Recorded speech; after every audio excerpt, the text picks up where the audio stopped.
The garlic is growing so well, and winter is just about done, and this is the time when I go ahead and move the mulch aside, which has gotten pretty thin at this point, and do a little side dressing with bone meal to encourage the root growth. I also take out any weeds that might be in the bed.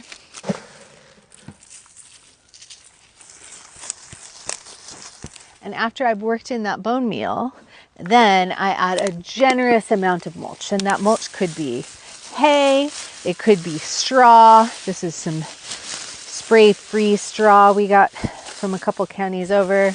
It could be leaves. I prefer not to use wood chips in my annual garden. And this mulch is going to see this garlic all the way through to when we harvest it, which will probably be in June.